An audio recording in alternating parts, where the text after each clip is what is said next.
Something incredible has happened. And no, it's not half our aircraft carriers currently deployed in the Pacific right now, for some reason. China. It's a new military project involving hundreds of people, including contractors and military, both enlisted and officers of all ranks, has been in development for many years. It's a new long-range air-to-air missile system called the AIM-174 Bravo, and it was kept secret all the way up until now when it's actually deployed operationally on the Carl Vinson Carrier Strike Group, who is currently in Pearl Harbor at time of this recording. Now, the existence of this missile was a mystery, much like my family history was.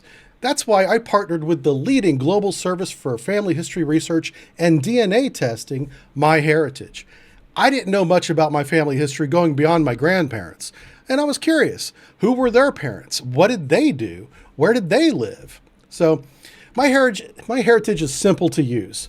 I just put in the names of my family members into the information blocks, my parents, my grandparents, and then I clicked right here, the Instant Discoveries button, and within seconds, I had multiple generations of my family automatically filled in. People that I never knew existed, and I was able to look up what each one did, when they were born, where they lived. It was very cool. With MyHeritage, I learned my grandfather was a mechanic working a roadside gas station in New Jersey. My grandmother's family owned a small deli in New York, and that's where and how they met. Kind of a romantic story that I had never known before, and MyHeritage taught me that. Very cool.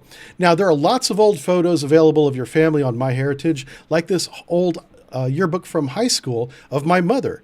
And even though that old photo was black and white, I was able to colorize it automatically using MyHeritage tools. And you can even animate these now using MyHeritage AI tools.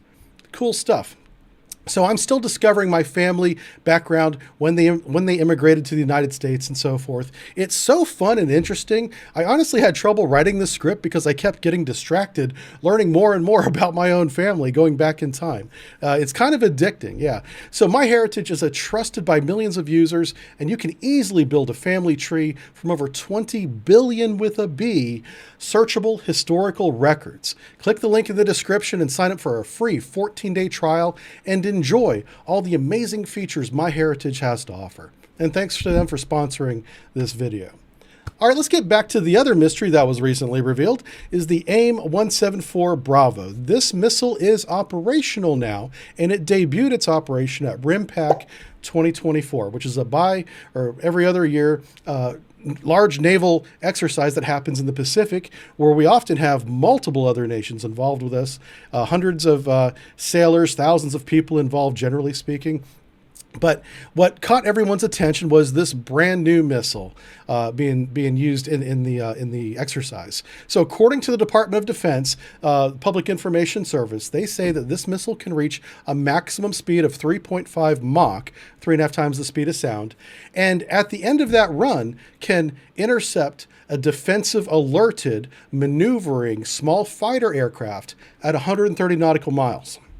That is a huge and new capability for the United States military in general, both Air Force and Navy. Really well done. Now, as I researched more of this, this was a very well kept secret program, but there were some small hints that something was going on. I found this photo from 2021 where a civilian, not associated with the program at all, aviation enthusiast, had snapped this photo of an F-18 with what appeared to be a very oddly shaped, large air missile strapped to the wing. And it looks like an SM-6 missile to those who know. The thing is, the SM-6 or Standard 6 missile is used by the U.S. Navy for vertical launch, extremely long-range engagements of cruise missiles, anti-ship missiles, fighter aircraft, and even some ballistic targets in some cases. So this is a very advanced missile, but it's too big and heavy to be strapped to an airplane until now. So it's been modified. And then this story kind of died down. It was more of a curiosity. Clearly the Navy was testing some new ideas and nothing more came of this, even though the program did continue. So this long-range engagement, if you want to look at the history of this, goes all the way back to the Phoenix missile system. This long-range air intercept missile, called the AIM-54 in several variants, or also just called the Phoenix, goes all the way back to 1960s and 70s technology when it was researched and developed and then eventually built and employed during the end of the Cold War all the way up into 2004. And this was designed to engage cruise missiles that were not maneuvering but at very long ranges of about 83 miles, or ideally the bombers before they launch those cruise missiles. You'd rather shoot down one bomber than have to shoot 6 cruise missiles and the bomber, right? But the weapons range was limited to about 83 nautical miles. It could reliably strike slow, large, maneuvering targets, but you wouldn't fire something like this against an alerted 5th generation fighter. You're probably not going to have a strike on that. So whenever the Navy retired this missile, they had other options. One was the AIM-120 Charlie, Mod 5 and Mod 7. Each of those mods were increasing the capability and the range of the missile out farther and farther, from 40 miles to 60 miles. And by the time 2015 came around, the AIM-120 Delta was deployed operationally at the Air Force, pushing ranges of 100 nautical miles. Very long range air-to-air engagements. So the missile gap that I thought that we had with near-peer nations like the Chinese Air Force was not a reality. We were able to cover that gap and didn't advertise it. So there were certainly people who knew the truth and kept their mouth shut. And then there was the rest of people like me who even try to follow this technology did not know that we had this capability the entire time. Now we have the SM-6 missile, which is not a new missile, but this modification of this missile is relatively new. This missile in this configuration can go out to 130 nautical miles, according to the Department of Defense. It may actually perform better than that. That's simply what they're telling us right now. And it is paired with an AMRAAM, the AIM-120, if you will, seeker head and electronics on the nose. This gives it extreme precision at the end of its run, which is the terminal phase. That's the part where it uses its own sensors to lock onto the target, maneuver, and destroy it. So we have lots of benefits using the SM-6, in that the SM-6 is already researched, designed, and deployed, and there's a supply chain for it. We have the AMRAAM 120 and its multiple variants that has the same benefits, and we're merging them together in a Frankenstein-like missile that has the best of both worlds. Long range, high speed, air-to-air capability, engaging in ranges in excess of 130 nautical miles. It's fantastic. Now, a big question I had is that whenever you're shooting at targets 130 nautical miles away or greater, that takes time. As fast as these missiles are, it's going to take a while to get there, a certain amount of time. So what do you do if you're the launching platform for that period of time? Do you have to keep the target illuminated? How in the world are you going to illuminate a target with the radar of an F-18 out to 130 nautical miles? Well, the answer is because they use the SM-6, they can actually get targeting information from any Aegis platform. So that's Aegis at sea on our destroyers, Aegis at shore, even the AWACS, or the Hawkeyes, the Navy version, the E-2Ds, can provide mid-course target updates to the missiles in flight. So that frees up the launching platform to fire and forget the missile and the target and go conduct another mission or go defensive as the missile travels towards its target, allowing these other platforms to update the missile along the way. Great capability. China doesn't have that. Russia doesn't have that for these air intercept missiles at these ranges. So how do the communist Chinese do this? Well, they do have airborne radar, much like we do, with similar range performance capabilities. And these radars do have data link, because that is a modern military technology China and Russia both have. I keep saying China and Russia because those are our closest near-peer adversary military. So I'm comparing this new ability to those two countries, focusing more on China at this point, but yeah.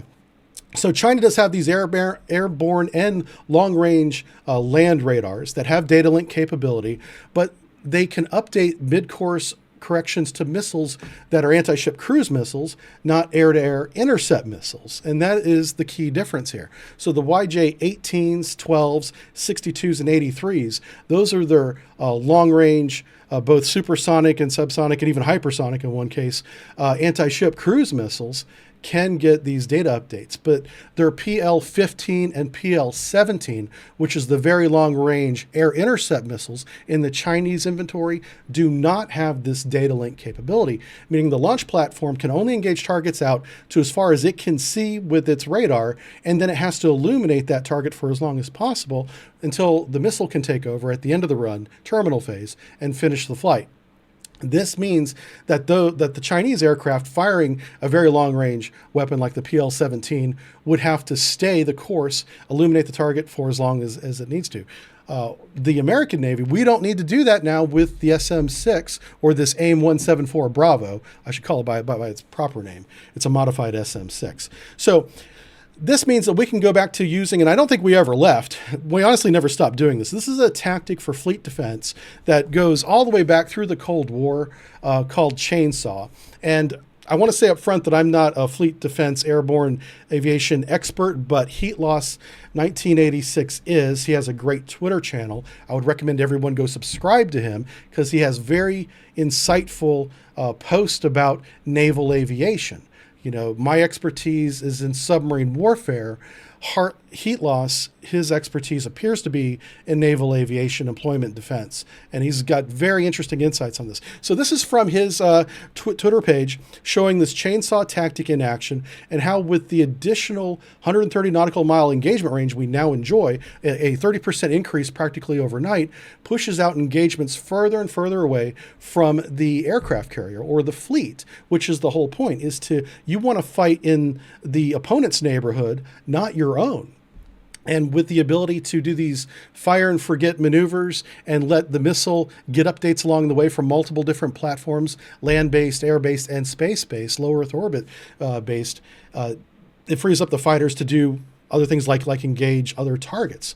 So this chainsaw tactic is really cool. It's definitely going to be fully employed with this new missile. The big difference here is we're pushing the opponent's long-range air platforms that are not as maneuverable as fighters and are more vulnerable to missile attack. We're now pushing them back farther and farther towards their own borders versus towards our fleet. Or if they don't do that, we're simply going to engage them with this weapon and take them down. So this is advantage United States. I think the missile gap that we appeared to have wasn't nearly as significant as I thought it was. And with this new capability, I would say the advantage is now with the U.S. Navy and U.S. Air Force, firing these missiles and being updated by Aegis ashore and Aegis at sea and other naval platforms. Great news if you're Team United States. If you're on our side, we have the aviation missile advantage again. Now, testing of this system will continue. We're simply going to get better at employing this tactically and operationally, pushing out the defensive boundaries of our fleets farther and farther. I expect that we may have some answer as to how effective this is in combat by the end of the decade. But until then, the result of this technology in conflict will be unknown. But don't let your family history be unknown. No, click the link in the description to enjoy all the amazing features MyHeritage has to offer.